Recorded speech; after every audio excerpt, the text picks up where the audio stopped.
नमस्कार, मैं हूं शैलेंद्र सिंह और आप देख रहे हैं हमारा यूट्यूब चैनल शब्द शब्द शैलेंद्र सिंह। आज हमारे साथ खास मेहमान हैं रिकी धंजल कलसी जी, जो भोपाल से जुड़ रही हैं और इनके साथ बातचीत करने का उद्देश्य हमारा ये है रेकी के बारे में। रेकी एक विद्या है जो हमारी मदद करती है, लेकिन वो कैसे करती है इस बारे में हम रिकी जी से जानेंगे, जो इसकी माहिर हैं, जिन्होंने एक लंबे समय से इसको वो करती रही हैं, इसको उन्होंने सीखा है। तो स्वागत करते हैं रिकी जी, आपका बहुत बहुत स्वागत है। नमस्ते शैलेंद्र जी। सबसे पहले तो आप ये बताइए कि कैसे आप अपने बारे में थोड़ा सा लोगों को बताइए। मैं रिकी धंजल कलसी भोपाल से हूँ। बेसिकली बिलोंग करती हूँ लखनऊ से, बट आफ्टर मैरिज मैं यहाँ सेटल हुई हूँ।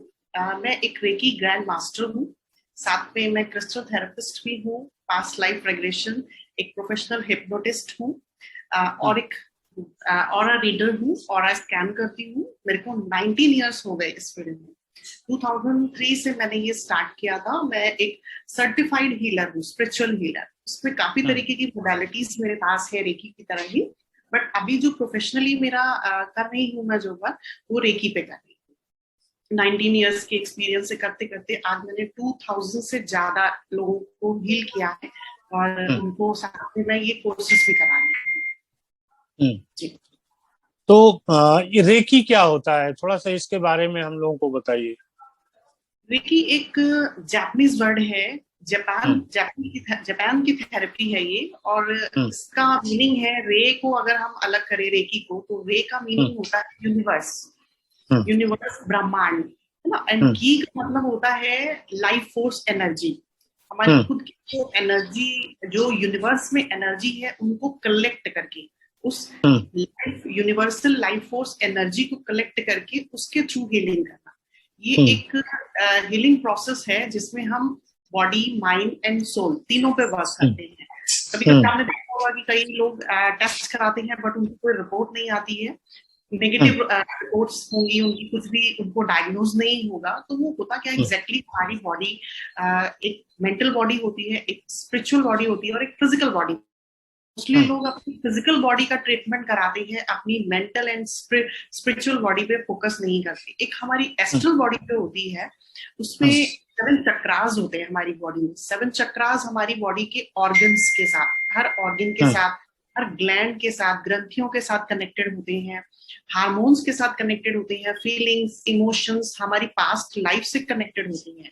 तो कई प्रॉब्लम्स, मैक्सिमम जितनी हमारी फिजिकल प्रॉब्लम्स भी होती हैं, वो 90% साइकोसोमैटिक होती हैं। साइकोसोमैटिक मीन्स कि वो साइकोलॉजिकल चीजों को इफेक्ट जो हमारे ऊपर होता है, वो धीरे धीरे हमारी बॉडी में, फिजिकल बॉडी में आने लगता है। बट 90% साइकोसोमैटिक प्रॉब्लम्स होने की वजह से लोग सोचते हैं कि फिजिकल प्रॉब्लम हो रही है, बट वो रिएक्शन उसका जो होता है फर्स्ट हमारे ऑरा से होता है। ऑरा हमारी बॉडी की सराउंडिंग में एक लेयर होती है जो मैग्नेटिक लेयर होती है, एक, है ना, जो हमको प्रोटेक्ट करती है। और सबकी होती है, हर इंसान की होती है, एक्टिव, नॉन एक्टिव, हर इन चीज की होती है एनर्जी, ऑरा। तो सबसे पहले कोई भी प्रॉब्लम आती है वो ऑरा में ही पेनिट्रेट होती है, ऑरा से ही हमारे अंदर एंटर होती है। तो इससे क्या होता है, वो कहाँ इफेक्ट करेगी, किस, हमारी फिजिकल बॉडी, हमारी मेंटल बॉडी, हमारी स्पिरिचुअल बॉडी, इन तीनों चीजों पे हमको अफेक्ट करती है। तो लोगों को, कई लोगों को समझ में नहीं आता कि रिपोर्ट्स हमारी बिल्कुल नॉर्मल आ रही है, बट प्रॉब्लम हमारी बढ़ती जा रही है। इसमें कई चीजें हो जाती है। कोई भी प्रॉब्लम जब हमारे आज आ जाती है, हमारे चक्रों पे इफेक्ट करती है। हमारे चक्र अगर डर्टी हो रहे हैं, बहुत उसमें इम्बैलेंस हो रहे हैं, बड़े हो रहे हैं या छोटे हो रहे हैं, तो वो रेकी उनको ठीक करती है। रेकी एक ऐसा मेथड है, एक ऐसी थेरेपी है जो इन चक्रों पे उनको हील करती है, बैलेंस करती है एंड उनको एनर्जाइज करती है। वो एनर्जी के थ्रू करती है सब कुछ। तो इसी से फिर रिलेटेड आगे आगे चीजें जैसे होती चली जाती हैं। आपके चक्रास क्लीन होंगे तो ऑटोमेटिकली आपकी तीनों बॉडी नॉर्मल होने लगती है। तो सारा वर्क हम लोग का जो होता है वो चक्रास पे होता है, ऑरा पे होता है, बाकी आपके हर ऑर्गन से कनेक्टेड जो चीजें हैं, जो फीलिंग्स हैं, इमोशंस हैं, उन सब पे होता है। तो क्या इसके लिए हमें मिलने की जरूरत होती है या ये डिस्टेंस थेरेपी के जरिए भी हो सकता है? हाँ जी, ये इसके 3 लेवल होते हैं। फर्स्ट लेवल पे अगर कोई है प्रैक्टिशनर है तो उनको फिजिकली पास होना चाहिए, दोनों को, प्रैक्टिशनर को भी और पेशेंट को भी, कि हम उन्हें टच करके ही कर सकते हैं। सेकेंड लेवल में होता है डिस्टेंस से। आप यूनिवर्स में कहीं पे भी हो, आप कहीं पे भी हो, वर्ल्ड में, आप फॉरेन में हो, इंडिया में हो, कहीं किसी कंट्री में भी हो, वो मैटर नहीं करता कि बिल्कुल आपको प्रैक्टिशनर के या पेशेंट को दोनों को पास में होना चाहिए, ये डिस्टेंस से होती है। और मेरे पास थर्ड डिग्री है, मैं मास्टर, ग्रैंड मास्टर हूँ इस चीज की, तो कहीं पे भी पेशेंट हो, मोस्टली मेरे पेशेंट सब आउटसाइडर ही हैं, और तो होता है उसमें कि मैं यही अपने प्लेस पे बैठे बैठे उनको हील करती हूँ। तो डिस्टेंस से भी होता है, और डिस्टेंस का जैसे सेकंड लेवल जो कर लेगा तो उसकी पावर भी उतनी बढ़ जाती है। फर्स्ट में हमारी पावर की एक लिमिट है, सेकंड में हमको मंत्रास भी मिलते हैं, और डिस्टेंस के थ्रू हमारी जो हीलिंग होती है उसमें पावर हमारी बढ़ती है कि हम आपके साथ कनेक्ट कर पाते हैं, है ना। तो मोस्टली जो आजकल ज्यादा चल रहा है वो डिस्टेंस में ही लोग करना चाहते हैं, डिस्टेंस से ही होती है ये चीजें, और उतना ही फर्क होता है जो एक फिजिकल पेशेंट का सामने होने पे और एक डिस्टेंस से करने पे इफेक्ट वही आता है उसपे भी। दोनों किस तरीके की परेशानियां लेके लोग आपसे मिलते हैं? मेरे पास सब तरीके की परेशानियां, कोई इसमें लिमिट नहीं होती है कि पर्टिकुलर किसी को कोई फिजिकल प्रॉब्लम हो तभी ये हो सकता है। मेरे पास कई तरीके के पेशेंट्स आते हैं। ये आपकी बॉडी पे भी काम करता है कि हमारी फिजिकल बॉडी पे अफेक्ट करता है। मैं एक्चुअल में बॉडी साइकोथेरेपी करती हूँ, उसमें हमारी बॉडी भी आती है ना, उसमें बॉडी भी आएगी, आपको जो फिजिकल प्रॉब्लम होगी ऑर्गन से रिलेटेड है, हार्मोन से रिलेटेड है, आपके किसी भी कोई इन्फेक्शन है, किसी भी तरीके की फिजिकल प्रॉब्लम, पैरालिसिस के भी पेशेंट्स मेरे पास आते हैं, अभी कोविड के पेशेंट्स बहुत आए मेरे पास। तो फिजिकल कुछ भी, माइंड में क्या है कि जो फोबिया लोगों के अंदर होता है, कई तरीके के एडिक्शंस होते हैं, कि कुछ भी एडिक्शन किसी को इतना है कि वो छोड़ नहीं पा रहे हैं, फोबिया है, डिप्रेशन है, कुछ भी माइंड से रिलेटेड प्रॉब्लम, या अपनी चीज से ट्रांस से निकल नहीं पा रहे हैं, वो पिछली चीजों से अभी भी कनेक्टेड है कि उन चीजों को छोड़ना नहीं चाह रहे, छोड़ना भी चाहते हैं, बट फिर भी एक ऐसा टाइम उनके साथ आता है कि वो फिर पास्ट में चले जाते हैं। ऐसी कोई लिमिट नहीं है कि काम है किस पे काम करती हूँ, क्योंकि हर तरीके की मेरे पास पेशेंट होते हैं। रिलेशनशिप पे वर्क करता है ये, आपके हार्मोन्स इम्बैलेंस हो उस पर वर्क करता है ये, और जॉब के लिए लोग आते हैं मेरे पास, बिजनेस के लिए आते हैं लोग मेरे पास, कि इन चीजों में उनका जो रुकावटें आ रही है, जो हर्डल्स आते हैं, हम सोचते हैं कि हम सारे एफर्ट कर रहे हैं बट हमको रिजल्ट नहीं मिल रहा है उन चीजों का। तो रेकी उन चीजों, आपके और आपके काम के बीच में जो हर्डल्स आती हैं वो चीजों को भी दूर करती है, चाहे वो रिलेशनशिप के हो, कि कई हस्बैंड वाइफ ऐसे आते हैं कि जो बिल्कुल ही डिवोर्स की कंडीशन में होते हैं और उन्होंने अप्लाई भी कर दिया होता है, बट वो रिलेशनशिप को स्मूथ करते हैं, आपके अंदर की चीजों को इतना रिमूव कर देते हैं, मेंटल लेवल आपका इतना कर देते हैं, दोनों के मैच मिलने लगते हैं, एक थॉट्स मिलने लगते हैं, फीलिंग्स इमोशंस क्रिएट होते हैं। तो ये हर लेवल पे, इसकी कोई लिमिट नहीं है कि पर्टिकुलर किसी एक टॉपिक पे हम बात करें कि सिर्फ इस पे काम करता है, ये किसी भी चीज पे वर्क करता है जी।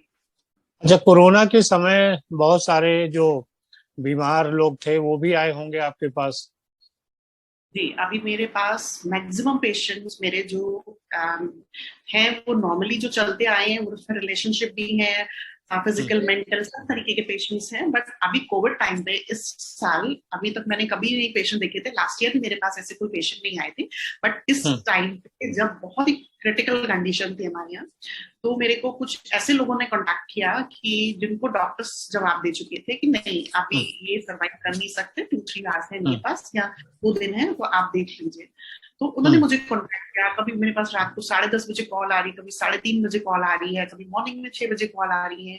तो ऐसे पेशेंट्स मेरे पास आए जो बहुत क्रिटिकल कंडीशन में है, और आज वो बहुत अच्छे से सर्वाइव कर रहे हैं। हॉस्पिटल में थे जो 1.5-2 महीने रहे हैं, आज अपने घर में हैं, और उनके लंग्स, कई लोगों के लंग्स ऐसे इन्फेक्शन हुए थे, 80% तक प्रॉब्लम आई थी उनको, कि चांस नहीं थे उनके पास। प्लस इतना ट्रांस में चले जाते हैं, इतना डिप्रेशन में चले जाते हैं वो, कि साइकोलॉजिकल और फिजिकल दोनों इफेक्ट हुआ उन पेशेंट्स पे। बट जो उनके पास आए और उनकी हीलिंग हुई है, मैंने दिन में 2-2 बार जैसे कर रही थी, तो उनका इतना अच्छा रिस्पॉन्स आया है कि मेरे को खुद भी नहीं बिलीव था, क्योंकि कभी प्लान ही नहीं किया था इस तरीके से, कभी सोचा ही नहीं कि इन पेशेंट्स पे भी करना पड़ेगा, बट उनपे भी 99% पॉजिटिव रिएक्शन आई है। जो रिलेशनशिप को लेके आ रहे हैं वो क्या समस्याएं लेके ज्यादातर आ रहे हैं? मेरे पास कुछ पेशेंट्स आते हैं जो हस्बैंड वाइफ ऐसे हैं कि उनके 15 इयर्स हो गए मैरिज को, तो आप प्लान कर रहे हैं डिवोर्स के लिए। तो उनकी काउंसलिंग से लेके प्लस क्या होता है, हमारा मेन कॉज है, रेकी मेन कॉज पे काम करती है कि हम लोग सोच रहे हैं कि हमारे बीच में बातचीत नहीं हो रही है, या दोनों के मैच नहीं कर रहे हैं, थॉट्स मैच नहीं कर रहे हैं, या फैमिली को लेके इश्यूज हैं उनको लेके। बट होता क्या है कि कई चीजें ऐसी होती है कि जो मैरिज को एक सक्सेसफुल करने के लिए उनका आपस में मेंटल लेवल मैच करना बहुत जरूरी है, उनको वो कंफर्टेबल जोन देना बहुत जरूरी है। तो होता क्या है कि दोनों को सबसे पहले मेरे पास कोई पेशेंट आता है तो मैं उसको स्कैन करती हूँ। स्कैनिंग में मुझे पता चल जाता है कि इनको एग्जैक्टली प्रॉब्लम क्या है। उसमें मुझे भी नहीं पता मुझे क्या दिखेगा, बट स्कैनिंग में उनके जो भी प्रॉब्लम्स होती हैं, चाहे वो फिजिकल हो चाहे मेंटल, तो वो एक मुझे आइडिया हो जाता है, और उनको उनके अपने पार्टनर से क्या प्रॉब्लम है तो वो भी मुझे दिख जाता है। तो वो मैं उनके साथ डिस्कस करती हूँ। फिर काउंसलिंग होती है, सेकंड सेशन उनका मेरे से जो भी होता है जिसमें मैं उनकी हीलिंग करती हूँ, तो उसमें हीलिंग स्टार्ट करती हूँ। तो थर्ड डे से रिस्पॉन्स आना स्टार्ट होता है। उसमें क्या होगा कि लोगों की माइंड में जो एक दूसरे को लेकर थॉट्स होते हैं, पहले तो उनको रिमूव किया जाता है कि आप जो एक दूसरे के लिए सोच रहे हैं हम इनको न्यूट्रल करें। उनके माइंड के दोनों थॉट्स न्यूट्रल किए जाते हैं, माइंड प्रोग्रामिंग की जाती है फिर उनकी, कि अगर आप दोनों वाकई एक दूसरे के लिए हैं और लाइफ आगे आपकी है ना। क्योंकि होता क्या कि अगर एनर्जी बहुत इंटेलिजेंट होती है, उसको पता है कि मेरे लिए ये चीजें रेक्टिफाई हो जाए, बट एनर्जी जानती है कि इनका साथ रहना ठीक है कि नहीं है, और मोस्टली पॉजिटिव ही होता है। दोनों के थॉट्स अब एक दूसरे के लिए क्रिएट किए जाते हैं, इमोशंस क्रिएट किए जाते हैं इसमें। तो अभी तक के जो रिस्पॉन्स आए हैं वो पॉजिटिव ही आए हैं। जो बिल्कुल सेपरेट भी हो चुके थे वो आज की डेट में साथ में रह रहे हैं। और कुछ केस मेरे पास ऐसे आते हैं कि जो डिवोर्स के लिए सीरियसली उनका होता है कि डिवोर्स ही लेना है, बट कंडीशंस इतनी क्रिटिकल हो जाती हैं कि वो डिवोर्स के लिए भी अप्लाई नहीं कर पाते, या कुछ ना कुछ हर्डल्स आते हैं, दोनों पार्टी रेडी होती है, हर्डल्स आते हैं, तो वो भी चीजें क्लियर होती हैं। हर्डल्स दूर होके डिवोर्स भी फाइनल होता है। कि कई सालों से, कई मेरे पास पेशेंट ऐसे हैं जो कई सालों से प्लान कर रहे थे कि डिवोर्स लेना है, बट कुछ ना कुछ होने की वजह से वो अपने रिश्ते को ड्रैग करते चले जाते हैं।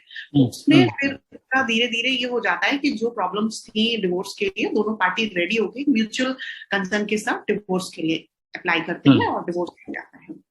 और फैमिली मैटर्स कई और तरीके के भी होते हैं, जैसे सास बहू के होते हैं और रिलेशनशिप हमारे होते हैं। कुछ बच्चे ऐसे मेरे पास आए जिनके अपने खुद के पेरेंट्स के साथ रिश्ते अच्छे नहीं थे, तो वो हील करती हूँ मैं। वो क्या कि कुछ पास्ट लाइफ से रिलेटेड होती हैं चीजें, तो वो भी इसमें हील होती हैं। आपने एक शब्द जी आपने एक शब्द यूज किया, हम उसकी स्कैनिंग करते हैं। स्कैनिंग मतलब क्या, काउंसलिंग या सवाल जवाब, या आप और कोई तरीका है?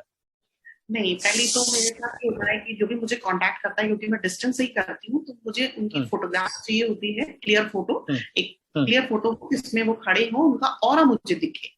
ऑरा में हमें काफी चीजें क्लियर हो जाती हैं कि उसमें आपके कलर्स दिखते हैं मुझे, कलर्स के भी हर मीनिंग होते हैं, और कहाँ से वो ऑरा फटा है, कहाँ पे उसको ड्रैग किया जा रहा है, कहाँ वो कईयों का श्रिंक होता है, कईयों का बहुत बड़ा होता है। आपने ये देखा होगा कि जितने भी हमारे गुरु या जो स्पिरिचुअल गुरु या जो हमारे गॉड होते हैं, तो उनके सराउंडिंग में क्लियर होती है, उनके सर के ऊपर हमें एक चक्र दिखता है, वो ही ऑरा होता है।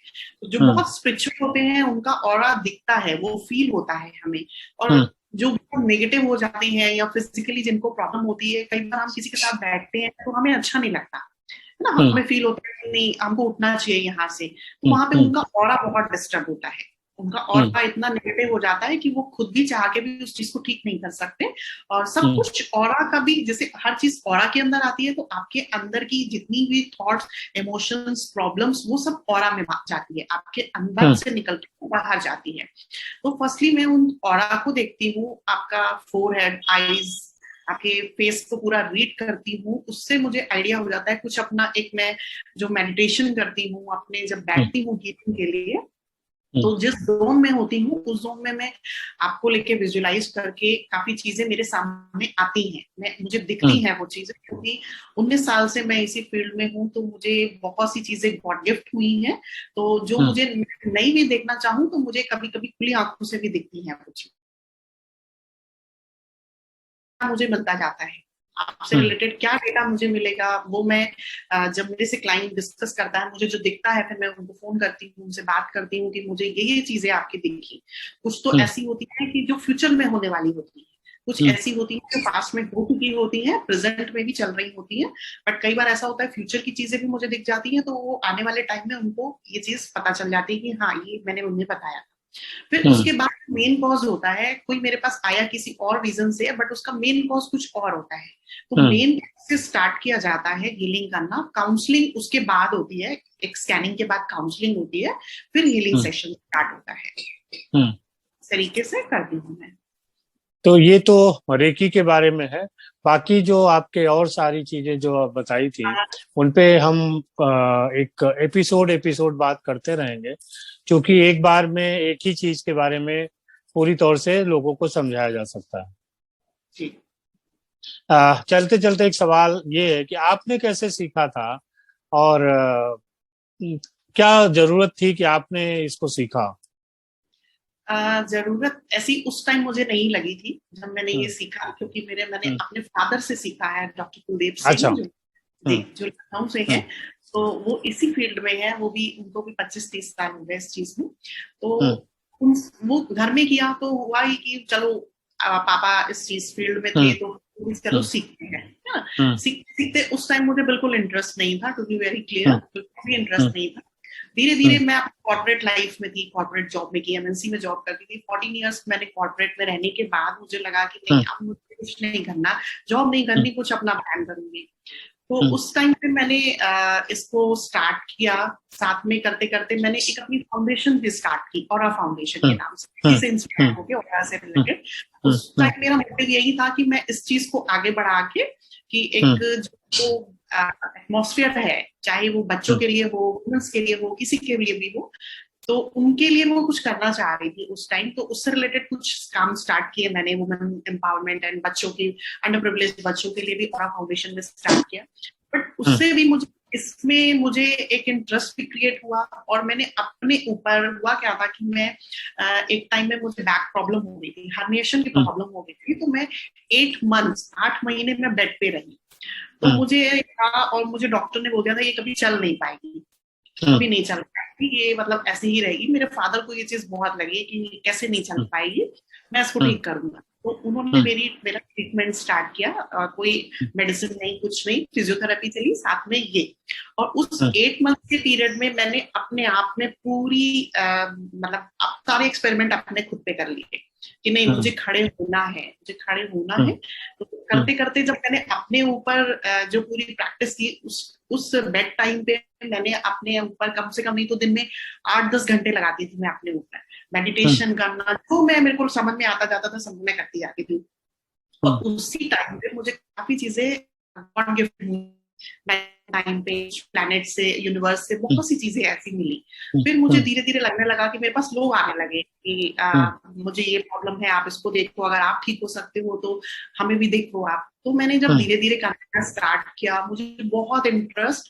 दूसरा ये जो एनर्जी का जो के साथ खेलना, ये मेरी हॉबी बन गई। और इसको करते करते फिर बहुत चीजें ऐसे मैं उनके साथ मैंने एक्सपेरिमेंट किए एनर्जीज के साथ, प्लस अपने दूसरे लोगों को भी इसका बेनिफिट मिले। अपने घर से स्टार्ट करते करते फैमिली से, खानदान से, फिर कुछ लोगों के साथ आते लगे, फिर लोग मेरे से कनेक्ट होने लगे। करते करते करते करते आज ये है कि मतलब मेरे पास खुद के लिए टाइम नहीं है, खुद के लिए नहीं है बिल्कुल, कि मेरे पास एट प्रेजेंट 40 पेशेंट है अभी मेरे पास। हाँ जी, बहुत अच्छा। बट कुछ अब ये सीन है कि मुझे वेटिंग में करना पड़ता है कुछ, बट कोविड के सबसे है, तो कोविड पेशेंट्स को ज्यादा चल रहा है, उन पे फोकस। जी चलिए, बहुत अच्छा। जी जी, बहुत शुक्रिया, आपने समय दिया और हम लोगों को इतना समझाया। अगली मुलाकात में हम जो बाकी चीजें हैं उनके बारे में समझेंगे, खास तौर से जो पुनर्जन्म की थ्योरी है, हम उस पर जरूर बात करना चाहेंगे, लोगों का बड़ा इंटरेस्ट रहता है। तो एक बार से फिर से शुक्रिया आपका रिकी जी, और सभी साथियों आपका भी शुक्रिया कि आपने ऐसे ही देखते रहिए हमारे चैनल को लाइक और सब्सक्राइब करते रहिए। हम नई नई चीजें आपके लिए लाते रहेंगे। बहुत शुक्रिया।